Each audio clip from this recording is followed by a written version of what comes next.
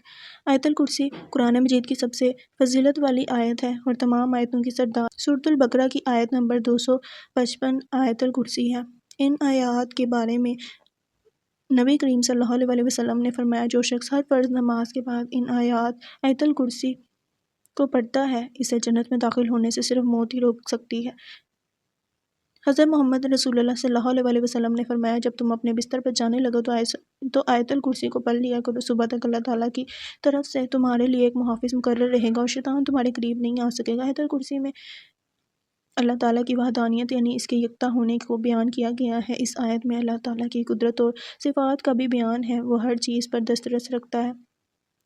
اب یہ تو ہوگی دینی تعلیم، اب تھوڑی سی دنیاوی تعلیم کی طرف آتے ہیں۔ ویسے تو میں جانتی ہوں یہاں موجود سب لڑکیاں ماشاءاللہ سے بہت نیک اور اچھی ہیں، پھر بھی میں ایک دفعہ اس ٹاپک کو ڈسکس کرنا چاہتی ہوں۔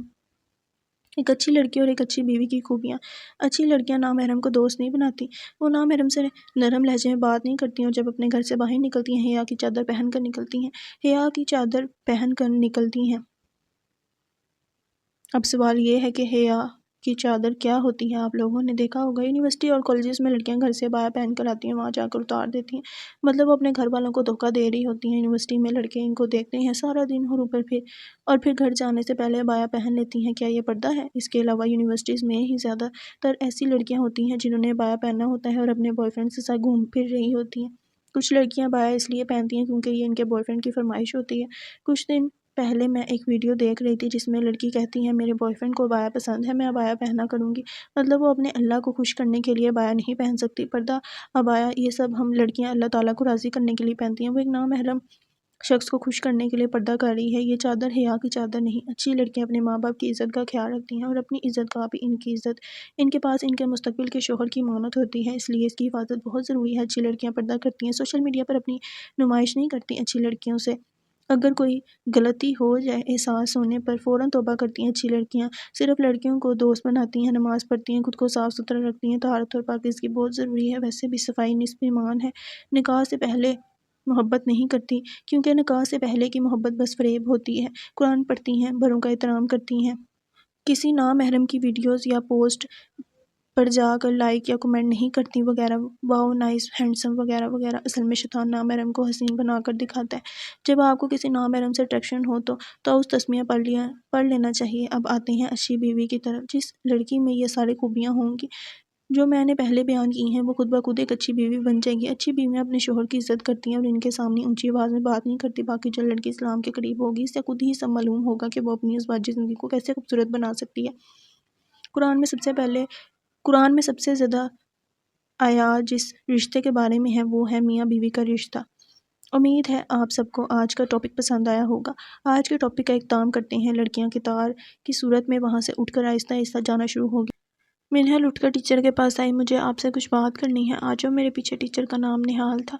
نہال اسے اپنے پیچھے ایک کمرے میں لے کر آئی۔ یہ کمرہ بھی مسجد کا حصہ تھا۔ ایک چھوٹا سا کمرہ تھا، اس میں مختلف اسلامی کتابیں پڑھی تھیں اور درمیان میں ایک شیشے کی ٹیبل پڑی تھی۔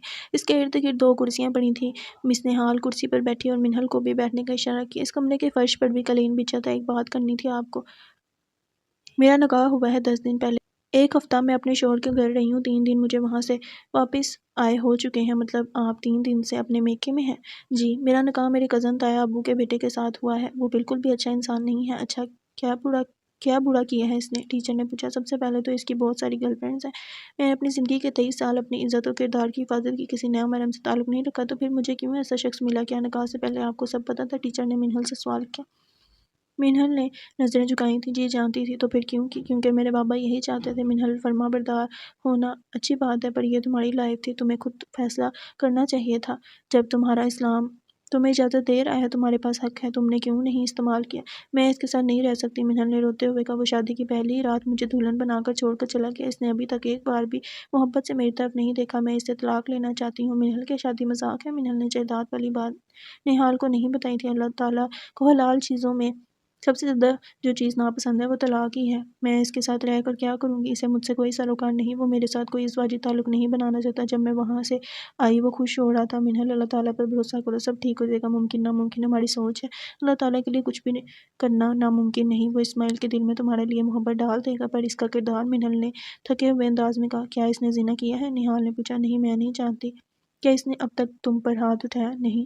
کیا کسی قسم کی کوئی گالی گلوچ کی؟ نہیں۔ کیا اس نے تمہیں رہنے کے لیے گھر میں جگہ نہیں دی ہے؟ کیا تمہیں وہاں کھانے کے لیے کھانا نہیں مل رہا ہے؟ تو پھر تم کیا چاہتی ہو سکتا ہے کل کو وہ خود کو بدل لے، وہ سیدھے راستے پر آ جائے، گناہ کا راستہ چھوڑ دے۔ کوئی بھی انسان مکمل پرفیکٹ نہیں ہوتا۔ تم اپنے رویے سے بدل سکتی ہو، کوشش تو کر کے دیکھو۔ ہمارا معاشرہ ہمیں طلاق کے ڈر سے غلط انسان کے ساتھ رہنے پر کیوں مجبور کرتا ہے؟ ٹیچر نہال نے کوئی جواب نہیں دیا۔ منہل وہاں سے اٹھ کر چلی گئی۔ ابھی تم غصے میں ہو، بہت جلد تمہیں میری باتیں ٹھیک لگیں گی۔ میری دعا ہے تم جلد بازی میں کوئی غلط فیصلہ نہ کرو۔ نہال نے اس کے جانے کے بعد کہا۔ منہل مسجد سے واپس آ رہی تھی، اسے اپنے گھر کے باہر اسماعیل کی گاڑی نظر آئی۔ وہ گاڑی میں بیٹھا فون پر کسی سے بات کر رہا تھا۔ منہل نے چہرے پر نقاب کیا تھا۔ اسے دیکھ کر اس نے فون بند کیا۔ منہل اسے نظر انداز کرتی ہوئی گھر کے اندر داخل ہونے لگی۔ اسے اسماعیل نے آواز دی، منہل رکو۔ وہ گاڑی سے باہر نکلا۔ دادا جان نے بھیجا ہے، مجھے کوئی شوق نہیں ہے یہاں آنے کا۔ انہوں نے کہا ہے تم طلاق نہیں لے سکتی، واپس حویلی آؤ۔ نہیں آنا مجھے، اس نے سخت لہجے میں بولا۔ اور کس کے لیے واپس آؤں؟ اس نے اسماعیل کی آنکھوں میں دیکھا۔ آج ان آنکھوں میں کچھ مختلف تھا، شاید پہلے جیسی اجنبیت نہیں تھی۔ میرے لیے واپس آؤ حویلی میں، ہمارا نکاح ہوا ہے۔ بہت جلدی یاد آ گیا آپ کو؟ منہل نے طنزیہ کہا۔ زیادہ نخرے نہیں کرو، چلو۔ دوبارہ نہیں آؤں گا۔ تم نے اس دن اتنی بدتمیزی کی، پیپر پھاڑ کر میرے منہ پر مار کر آئی۔ کوئی اور ہوتا ٹانگیں توڑ دیتا تمہاری۔ منہل گھر کے اندر داخل ہوگی، جس کا مطلب تھا جاؤ، مجھے نہیں جانا، باہر میں جاؤ۔ اسماعیل واپس گاڑی میں آ کر بیٹھا۔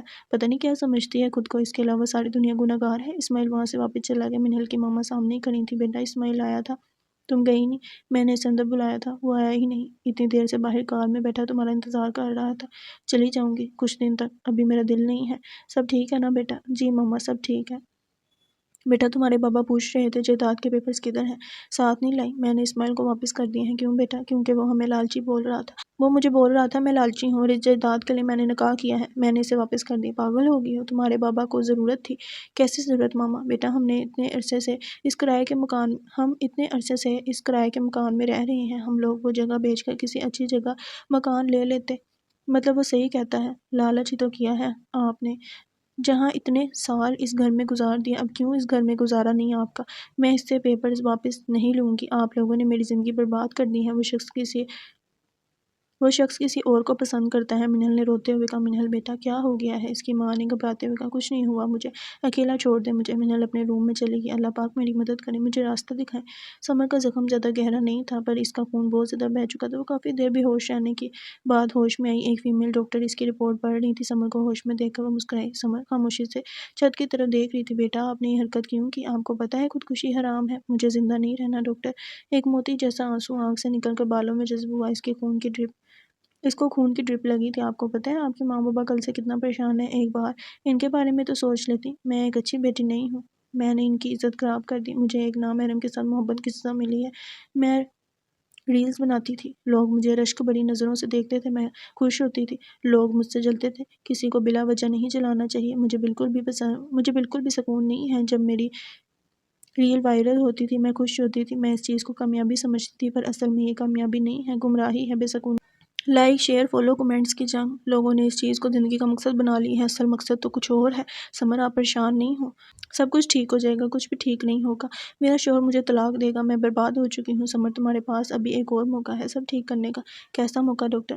میری بہن ہے نہال، وہ ایک اسلامک ادارے میں لڑکیوں کو اسلام کی تعلیم دیتی ہے، تم ان سے بات کرنا، وہ تمہیں ضرور کوئی اچھا مشورہ دے گی۔ میں ان سے بات کروں گی، اگر رات کو وہ فری ہوئی تو تم سے ملنے یہاں آ جائے گی۔ شکریہ آپ کا ڈاکٹر۔ اسماعیل اپنے کمرے میں بیٹھا فون یوز کر رہا تھا۔ اس کے سامنے ایک پوسٹ آئی، اگر تمہیں ایسی بیوی ملی ہے جو پردہ کرتی ہے تو خود کو خوش قسمت انسان سمجھو، کیونکہ وہ ایسا چہرہ ہے جس کو تمہارے علاوہ کوئی مرد نہیں دیکھ سکتا۔ جس چہرے پر ہر مرد کی نظر پڑتی ہے اس پر نور نہیں رہتا، اصل خوبصورتی پردے میں ہے۔ اس نے 4 سے 5 دفعہ ان لائنز کو پڑھا، وہ الجھ چکا تھا ان میں۔ کیا میں خوش قسمت مرد ہوں؟ اس کے سامنے منہل کا نقاب والا چہرہ ہے، وہ تھوڑی دیر پہلے ہی اس سے مل کر آیا تھا۔ منہل کی آنکھیں، اس نے شاید آج پہلی دفعہ غور سے اس کی آنکھیں دیکھی تھیں، شہد رنگ کی آنکھیں۔ اس نے شیشے کے سامنے جا کر اپنی آنکھیں دیکھی، اس کی آنکھوں کا رنگ میری آنکھوں جیسا ہے۔ وہ مسکرایا، اس کے بالوں کا رنگ کیا ہوگا؟ منہل نے ابھی تک اس کے سامنے دوپٹہ سر سے نہیں اتارا تھا۔ اسماعیل واپس آ کر بیڈ پر بیٹھا۔ میں کیوں اس پاگل عورت کے بارے میں سوچ رہا ہوں؟ اس کی نظر اچانک سائیڈ دراز پر گئی۔ وہاں قرآن اور جانماز پڑھی تھی۔ ایک عرصے سے وہ ان دونوں چیزوں سے تعلق توڑ چکا تھا۔ اس کو حیرت ہوئی، وہ تو پڑھتا نہیں، پھر یہاں کیسے آیا؟ وہ کمرے سے باہر آیا۔ اس نے کام والی کو آواز دی، نازیہ یہ قرآن اور جانماز میرے کمرے میں کس نے رکھا؟ جی وہ منہل بی بی نے رکھا ہوگا، وہ پڑھتی تھی۔ اچھا ٹھیک ہے۔ وہ دوبارہ کمرے میں آیا، اس نے دونوں چیزیں وہاں سے اٹھائی اور کمرے میں اونچی جگہ پر رکھ دی۔ اس کی نظر بار بار ان دونوں چیزوں پر جا رہی تھی۔ وہ اٹھ کر واش روم میں وضو کرنے گیا۔ اس کا آج پتہ نہیں کیوں اچانک اس کتاب کو پڑھنے کا دل کر رہا تھا۔ وہ بیسن کے سامنے آیا، اس نے دیکھا وہاں سرخ رنگ کی چوڑیاں پڑی تھیں۔ ہاں وہ چلی گئی تھی یہاں سے، پر اپنی نشانیاں چھوڑ گئی تھی۔ اسماعیل نے وہ چوڑیاں ہاتھ میں پکڑیں اور پھر دوبارہ رکھ دی۔ وہ وضو کر کے باہر آیا، اس نے قرآن اٹھایا۔ کہاں سے شروع کروں؟ اس کا آج ساری آیات ایک ساتھ پڑھنے کا دل کر رہا تھا۔ یہ قرآن ترجمہ اور تفصیل والا تھا۔ اس نے سورۃ الفاتحہ کھولی، بسم اللہ الرحمن الرحیم، اللہ کے نام سے جو بے حد رحم والا نہایت مہربان ہے۔ سب تعریف اللہ کے لیے ہے جو سارے جہانوں کو پالنے والا ہے، جو بہت مہربان، رحیم، رحم کرنے والا ہے، بے حد رحم والا، نہایت مہربان، بدلے کے دن کا مالک۔ ہم عبادت کرتے ہیں، ہم مدد چاہتے ہیں، ہم صرف تیری عبادت کرتے ہیں اور صرف تجھ سے مدد چاہتے ہیں، ہمیں سیدھے راستے پر اس لائن پر آ کر وہ ٹھہر گیا تھا۔ کتنی ہی دیر وہ اس لفظ کو دیکھتا رہا۔ ہاں وہ ایک عرصے سے اس راستے سے بھٹک چکا تھا، پہلے تفسیر کے بغیر پڑھ رہا تھا، اچانک اس کا دل اس لائن کی تفسیر پڑھنے کا کیا۔ ہدایت کا ایک معنی نرمی اور مہربانی کے ساتھ راستہ بنانا ہے، جیسا کہ اللہ تعالیٰ نے نبی اسلام سے خطاب کرتے ہوئے فرمایا، اور بے شک تو یقیناً سیدھے راستے کی طرف رہنمائی کرتا ہے۔ یہ ہدایت اللہ تعالیٰ، اس کے رسول اور دوسرے لوگ سبھی کر سکتے ہیں۔ ہدایت کا دوسرا معنی راستے پر چلنے کی توفیق دینا ہے، یہ صرف اللہ تعالیٰ کے اختیار میں ہے۔ فرمایا، بے شک تو ہدایت نہیں دیتا جسے تو دوست رکھے، اور لیکن اللہ ہدایت دیتا ہے جسے چاہتا ہے۔ واضح راستہ ہے کیونکہ اس پر چلنے والا غائب ہو جاتا ہے، اس طرح غائب ہو جاتا ہے جیسے نگلا ہوا کھانا ہے۔ ہوتا تھا کہ کیا مدد چاہتے ہو؟ اللہ تعالیٰ نے جواب یہ سکھایا کہ کہو پروردگار ہمیں زندگی کے ہر لمحے میں اور ہر کام میں تیری ہدایت کی ضرورت ہے، کیونکہ اگر تو نہ بتائے تو ہم ظلم و جہول کسی چیز کے متعلق جان بھی نہ بتائے تو ہم ظلم و جہول کسی چیز کے متعلق جان ہی نہیں سکتے۔ اس میں صحیح راستہ کیا ہے؟ اگر جان بھی لیں تو اپنے نفس کو کمزوریوں، شہوت اور غضب، حسد، طمع، بخل اور کبر وغیرہ کی وجہ سے ہو، شیطان اور دوسرے دشمنوں کی وجہ سے۔ اس صحیح راستے پر چلنا اور قائم رہنا تیری توفیق کے بغیر ممکن نہیں۔ اس لیے ہماری درخواست ہے کہ ہر کام اور ہر لمحے میں ہمیں سیدھے راستے کو جاننے کی اور اس پر چلنے کی توفیق عطا فرما۔ بعض لوگ یہاں ایک سوال ذکر کرتے ہیں کہ جب ہم پہلے ہی ہدایت پر ہیں تو پھر ہدایت کی درخواست کا کیا مطلب؟ اس کا جواب وہ یہ دیتے ہیں کہ مقصد یہ ہے کہ ہمیں ہدایت پر قائم رکھ۔ یہ مطلب بھی درست ہے، مگر آپ خود سوچ لیں کہ انسان کو ہر لمحے کسی نہ کسی کام کے متعلق فیصلہ کرنا ہوتا ہے کہ مجھے اس میں کیا کرنا ہے۔ تھوڑی سی لغزش اسے بہت دور پہنچا دیتی ہے۔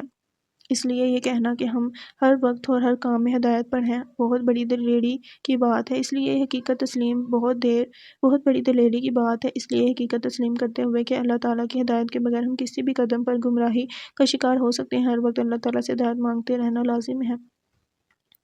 صراط المستقیم سے مراد دین اسلام ہے، کیونکہ اللہ تعالیٰ تک اور جنت تک پہنچانے والا یہی واضح، صاف اور سیدھا رستہ ہے۔ اللہ تعالیٰ نے خود اس کی صراط فرمائی، کہہ دے بے شک مجھے تو میرے رب نے سیدھے راستے کی طرف رہنمائی کر دی ہے، جو مضبوط دین ہے، ابراہیم کی ملت، جو ایک ہی طرف کا ہے اور مشرکوں سے نہ تھا۔ کہہ دے بے شک میری نماز اور میری قربانی اور میری زندگی اور میری موت اللہ تعالیٰ کے لیے ہے، جو جہانوں کا رب ہے۔ اس کا کوئی میری نماز اور میری قربانی اور میری زندگی اور میری موت اللہ تعالیٰ کے لیے ہے، جو جہانوں کا رب ہے۔ اس کا کوئی شریک نہیں، اور مجھے اسی کا حکم دیا گیا ہے، اور میں مسلمین حکم ماننے والوں میں سب سے پہلا ہوں۔ نواس بن سمان رسول اللہ علیہ السلام سے بیان کرتے ہیں کہ آپ صلی اللہ علیہ وسلم نے فرمایا، اللہ تعالیٰ نے صراط مستقیم سیدھے راستے کی مثال بیان فرمائی۔ اس راستے کے دونوں طرف دو دیواریں ہیں جن میں کھلے ہوئے دروازے ہیں، ان دروازوں پر پردے لٹکے ہوئے ہیں، اور اس راستے کے دروازوں پر پردے لٹکے ہوئے ہیں، اور اس راستے کے دروازے پر ایک بلانے والا ہے جو کہتا ہے اے لوگوں تم سب اس راستے پر داخل ہو جاؤ اور ٹیرے مت ہونا، اور ایک بلانے والا اس راستے کے اوپر کنارے پر آواز دے رہا ہے۔ جب کوئی انسان ان دروازوں میں سے کسی کو کھولنا چاہتا ہے تو وہ کہتا ہے افسوس تجھ پر، اسے مت کھول، کیونکہ اگر تو اسے کھولے گا تو اس میں داخل ہو جائے گا۔ وہ راستہ اسلام ہے اور وہ دونوں دیواریں اللہ تعالیٰ کی حدود ہیں اور دروازے اللہ تعالیٰ کی حرام کردہ چیزیں ہیں، اور راستے کی شروع میں بلانے والی چیز اللہ کی کتاب ہے، اور راستے کے اوپر کنارے والا اللہ تعالیٰ کا نصیحت کرنے والا ہے جو ہر مسلم کے دل میں ہے۔ معلوم ہوا صراط مستقیم اسلام ہے جو ہمارے پاس کتاب و سنت کی صورت میں موجود ہے۔ اس لیے جب کوئی کتاب و سنت سے ہٹ کر کسی شخصیت یا گروہ کے پیچھے لگتا ہے تو وہ صراط مستقیم سے ہٹ جاتا ہے، پھر اس کے لیے منزل مقصود جنت تک پہنچنا کسی صورت ممکن نہیں جب تک ان تمام ٹیڑھی راہوں سے ہٹ کر کتاب و سنت کی واضح، کشادہ اور روشن اور سیدھی راہ پر نہیں آتا۔ صراط مستقیم میں پورا اسلام اور اس کے احکام آ گئے ہیں، باقی قرآن و سنت اس کی تفصیل ہے۔ بس وہ صراط مستقیم کو تلاش کر چکا تھا، وہ آہستہ آہستہ پڑھتا جا رہا تھا، ایک آیت کے بعد دوسری آیت، اس کی پوری تفسیر وہ ایک رات میں سورۃ بقرہ مکمل کر چکا تھا۔ بس پڑھتا جا رہا تھا۔ اس نے بچپن میں ایک دو دفعہ قرآن پڑھا تھا، وہ بھی ترجمے کے بغیر، آج وہ پہلی بار پڑھ رہا تھا۔ اس کی کیفیت عجیب سی تھی، اسے رونا آ رہا تھا، وہ اتنے سال اس کتاب سے دور رہا، اس کی بد نصیبی تھی، اسے اپنا ہر گناہ یاد آ رہا تھا، اس کا وجود ہلکا ہلکا لرز رہا تھا، وہ اتنے سال صراط مستقیم سے دور رہا۔ صبح کے 4 بج رہے تھے۔ یہ کیسی کتاب تھی جس کو لکھنے والے نے خود کہا ہے اس میں کوئی شک کی گنجائش نہیں ہے، اس کتاب میں کسی لفظ کی غلطی نہیں۔ کوئی بھی کتاب لکھنے والا اس چیز کی گارنٹی نہیں دے سکتا اس کی کتاب میں ذرا بھی غلطی نہیں ہوگی۔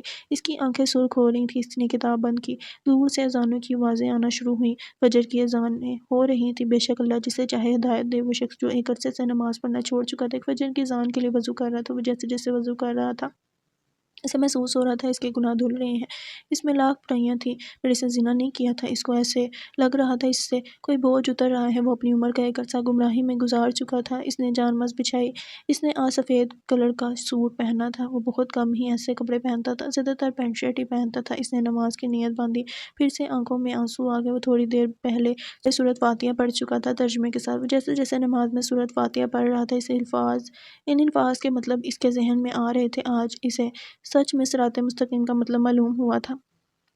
سمر سے ملنے نہال ہسپتال آئی تھی۔ اس نے بایا پہنا تھا، شاید جلد ہی سمر بھی صراط مستقیم سے واقف ہونے والی تھی۔ اسے نہال نے بہت اچھے سے سب سمجھایا تھا۔ اس نے سمر کو مسجد آ کر اسلامک اسٹڈی جوائن کرنے کا مشورہ دیا۔ سمر نے اپنے سب اکاؤنٹ ڈیلیٹ کر دیے تھے، ہر جگہ سے اس کی ویڈیوز ختم کروا دی گئی تھی۔ احتشام نے اسے طلاق دے دی تھی، پر اسے دکھ نہیں تھا۔ وہ شخص ہی گھٹیا تھا جس نے اس کی چھوٹی سی غلطی پر اسے اس قدر ذلیل کیا۔ صرف 2 تصویروں کی بنیاد پر اسے سمر کو طلاق دے دی۔ سمر 3 ماہ عدت میں رہی، پر اس دوران اس نے خود کو بہت مضبوط کر لیا۔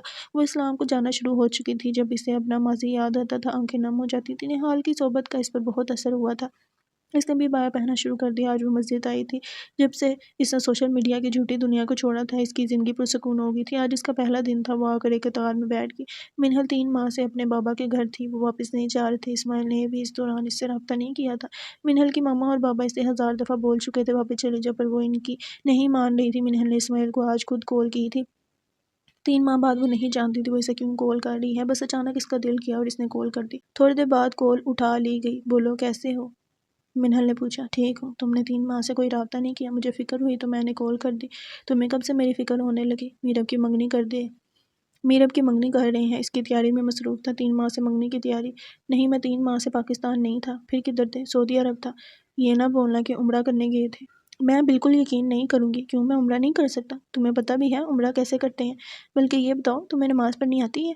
ہاں، نہیں آتی۔ ہر چیز نیت پر ہوتی ہے۔ اگر میں دل سے نماز کی نیت کروں گا تو بھی ثواب مل جائے گا۔ منہل کو یقین نہ آیا۔ یہ وہی اسماعیل ہے؟ سچ بتاؤ۔ کیا بتاؤں؟ کدھر تھے؟ بتایا تو ہے۔ تم کیسے عمرہ؟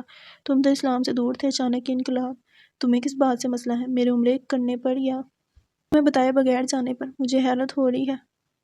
کب واپس آئے ہو؟ 3 دن پہلے، اتوار والے دن۔ 2 دن بعد میرب کی منگنی ہے، آؤ گی؟ اتنی کیا جلدی تھی اس کی منگنی کرنے کی؟ پتہ نہیں بابا نے کی ہے۔ وہ کافی دیر سے سوال کرنا چاہتی تھی۔ یہ سوال اس کے ذہن میں چل رہا تھا۔ تم نے اپنی گرل فرینڈ کو چھوڑ دیا؟ کون سی گرل فرینڈس؟ جو تھیں؟ ہاں پہلے تھیں، اب نہیں ہیں۔ اور سچ میں نیک ہو گئے ہو یا موسمی مسلمان ہوئے ہو؟ کیا کہنا چاہتی ہو تم؟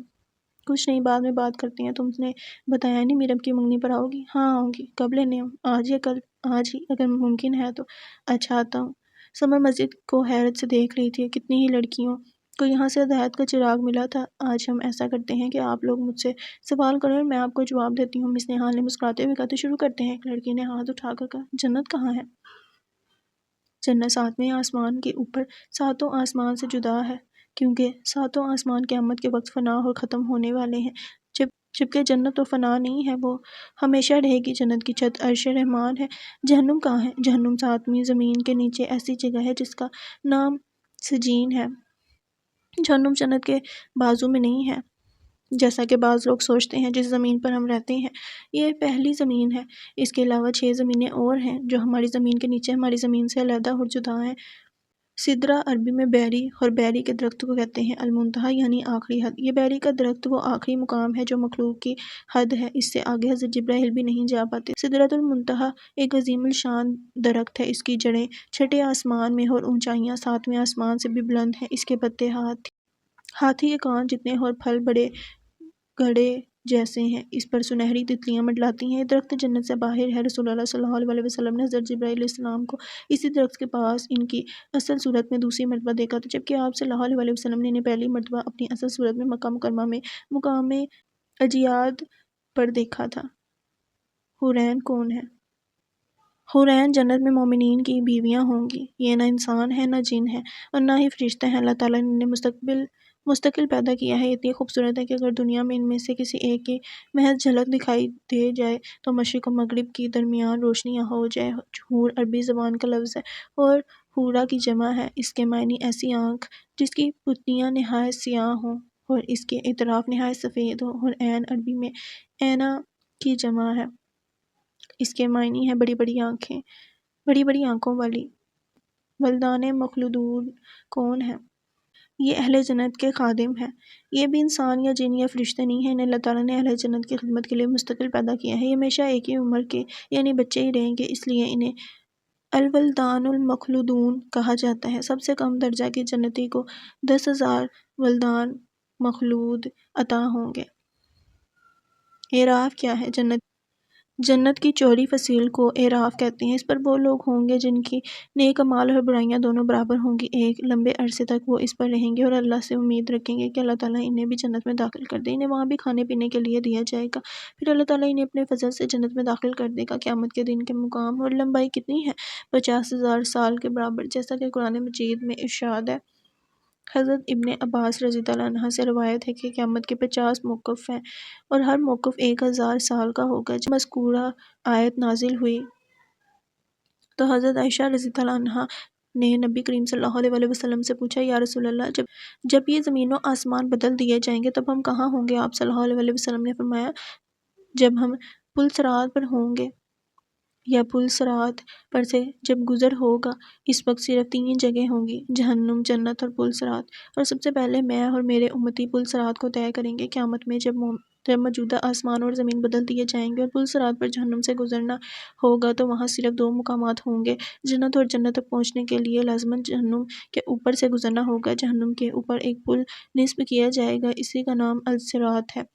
اس سے گزر کر جب اس کی پار پہنچیں گے وہاں جنت کا دروازہ ہوگا، وہاں نبی کریم صلی اللہ علیہ وسلم موجود ہوں گے اور جنتیوں کا استقبال کریں گے۔ یہ پل صراط ان صفات کا حامل ہوگا: بال سے زیادہ باریک ہوگا، تلوار سے زیادہ تیز ہوگا، سخت اندھیرے میں ہوگا، اس کے نیچے گہرائیوں میں جہنم بھی نہایت تاریکی میں ہوگی، سخت بھپڑی ہوئی اور غضبناک گناہگار کے گناہ اس پر سے گزرتے وقت مجسم اس کے پیر پر ہوں گے۔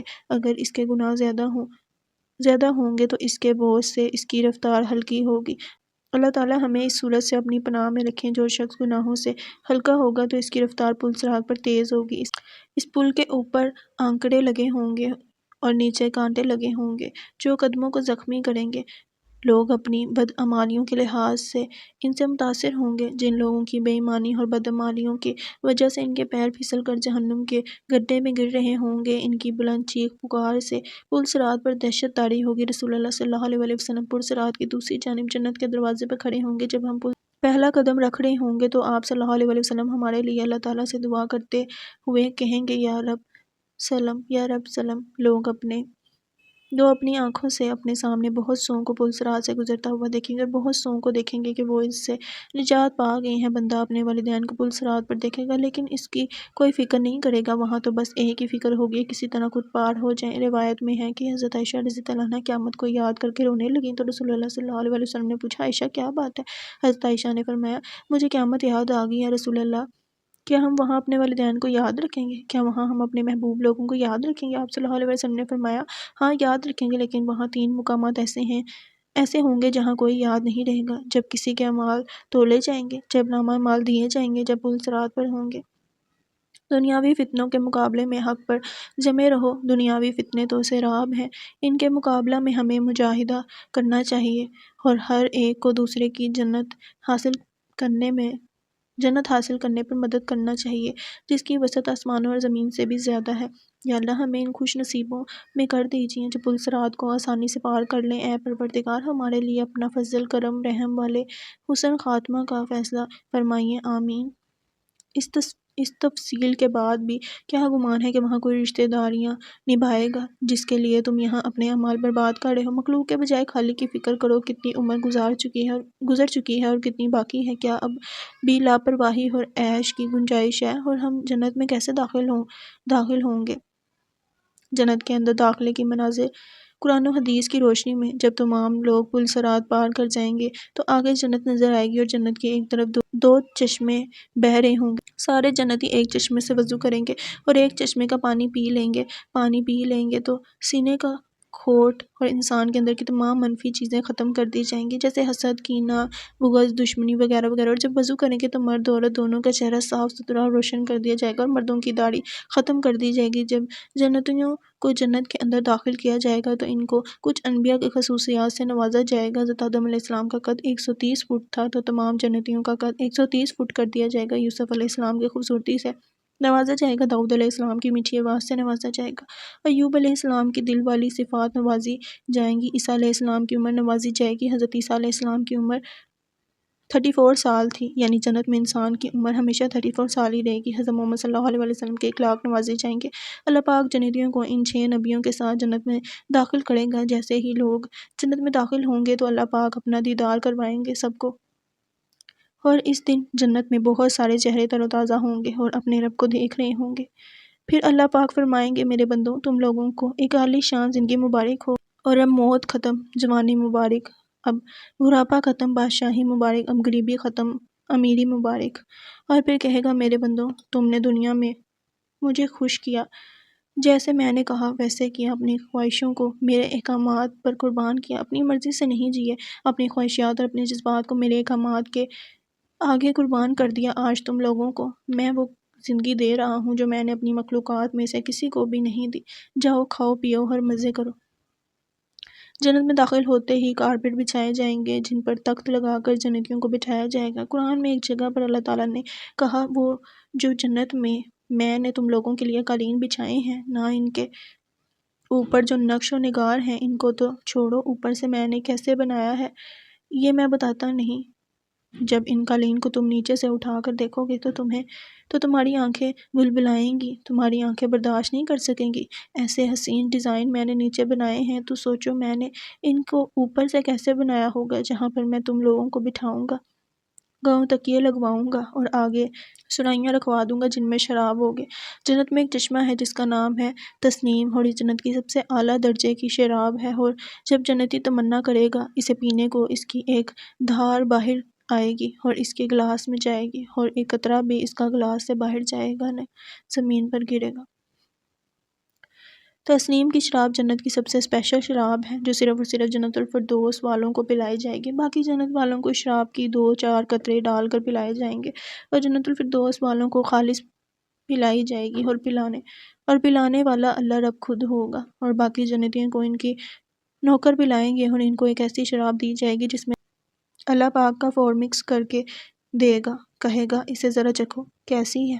جب انہیں ان میں سے کسی قسم کا میوہ کھانے کو دیا جائے گا تو کہیں گے، یہ تو وہی ہے جو ہم کو پہلے دیا گیا۔ جنت میں ایک چشمہ ہے جس کا نام ہے تسنیم، اور یہ جنت کی سب سے اعلیٰ درجے کی شراب ہے۔ یقین ہمارے نبی صلی اللہ علیہ وسلم نے فرمایا، جنت تمہارا وہ مقام ہے جہاں پر اللہ تم لوگوں کو تحفے بھیجا کرے گا۔ میاں بیوی جنت کے محل میں بیٹھے ہوں گے کہ دروازے پر دستک ہوگی، خادم دروازے پر دیکھے گا تو ایک کورڈ فرشتہ کھڑا ہوا ہوگا جس کے ہاتھ میں تھال ہوگا جو کہ اللہ نے بھیجا ہے، اور آپ کے صاحب کے لیے یہ تحفہ بھیجا ہے اللہ نے۔ خادم آ کر بتائے گا کہ باہر فرشتہ آیا ہے، اندر آنے کی اجازت چاہتا ہے۔ فرشتے کو اجازت ملے گی تو اندر آ کے وہ تھال پیش کرے گا اور کہے گا، اللہ تعالیٰ نے تحفہ بھیجا ہے آپ دونوں کے لیے۔ جب میاں بیوی تھال کے اوپر سے کپڑا ہٹائیں گے تو کہیں گے، یہ پھل بھیجا ہے اللہ نے، یہ تو ابھی کھایا ہے ہم دونوں نے۔ تو فرشتہ کہے گا، اللہ تعالیٰ فرما رہا ہے تھوڑا سا چکھ لو، شاید کوئی اور چیز ہو۔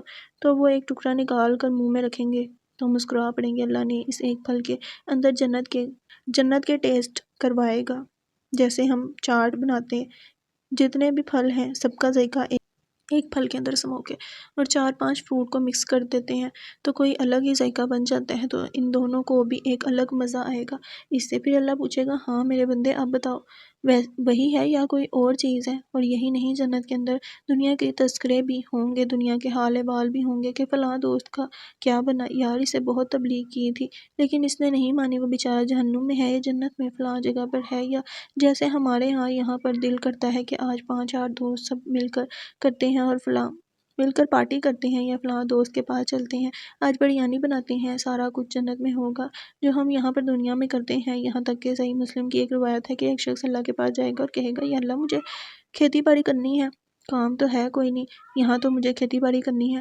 اللہ فرمائے گا، ضرورت کیا ہے، تمہیں جنت دے دی ہے، ابھی بھی تمہیں کھیتی باڑی کرنی ہے؟ اللہ کہے گا ٹھیک ہے پھر جاؤ کرو کھیتی باڑی۔ اللہ اس کے لیے اسباب پیدا کرے گا اور وہ کھیتی باڑی کرے گا، ہل جوتے گا، جانور چلائے گا، حالانکہ ضرورت نہیں ہے، لیکن جو وہ کہے گا اللہ ہر بات مانے گا، اللہ جنت میں اپنے بندے کا ہر لاٹ مانے گا، جو بھی وہ منہ سے نکالے گا اللہ پاک اسے پورا کرے گا۔ اسماعیل منہل کو لینے آیا تھا۔